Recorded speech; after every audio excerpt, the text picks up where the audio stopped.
Hello, welcome back. Paul Walker here, author of How to Achieve Set Goals and the founder of Build Success Academy.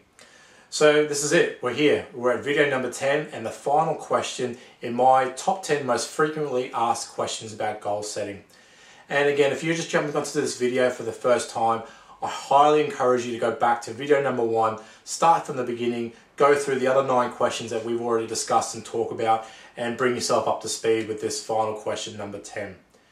And now, the reason why I've left this to last, and not really a lot of people ask me about this, but what I do find is that everyone experiences this, and it's probably the most common thing and the most, I guess, fundamental thing that happens to everyone when they finally do achieve their goal. And that is, well, what do I do when I've achieved my goal? And as I said, not everyone always asks this question, but they certainly go through the syndrome that happens. And normally what happens is you've achieved your goal, you celebrate your achievement, and that's fantastic. That's what I want you to do. It's what I call the honeymoon period. So it's depending on what your goal is and certainly what you've had to sacrifice and accomplish along the way to get to your goal.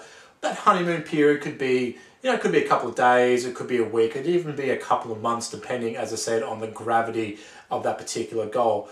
But that's the honeymoon period, and that's the part where I really want you to enjoy your accomplishment, enjoy your new goal, whether it's something material, so whether it's a new car, whether it's a house, whether it's a new job role. Really enjoy the moment. And if it's something that's happened to you, so maybe it's been a weight loss or a health thing, really enjoy your new body, really enjoy how your new body feels, or whatever the case may be. I really want you to enjoy that honeymoon period.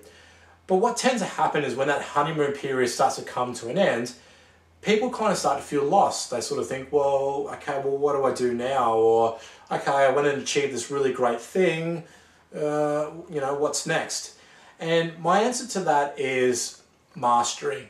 Now, if you accomplish a goal, it's really about finding another goal. What's next on your list? Or what's the next most passionate thing that really gives you that burning desire that you want to do?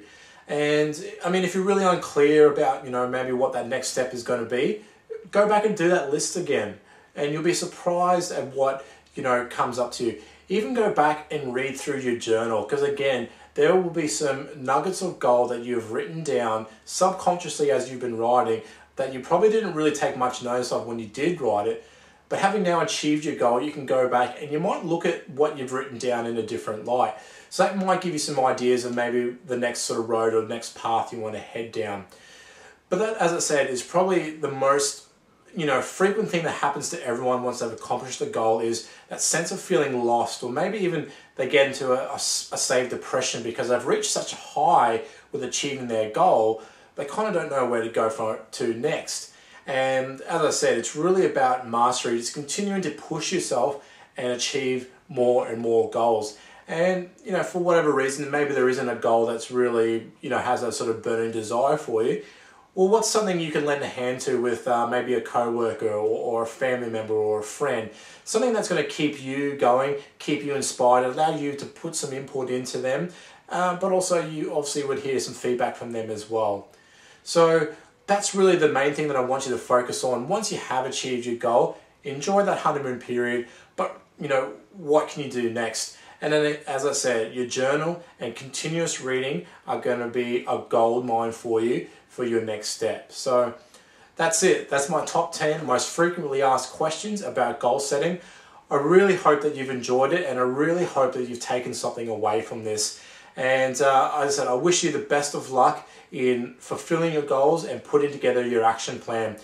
If you have any comments, any questions you would like to ask me, feel free to drop me a line. You can email me at info@buildsuccessacademy.com. I'll put the link below, or come visit me on my website, www.paulwalkergroup.com. Well, as I said, I look forward to hearing your stories and your journey, and I'll speak to you soon. Hopefully we'll have some more, really great information for you guys in regards to goal setting and achievement. So all the best with it, and I'll speak to you soon. Bye for now.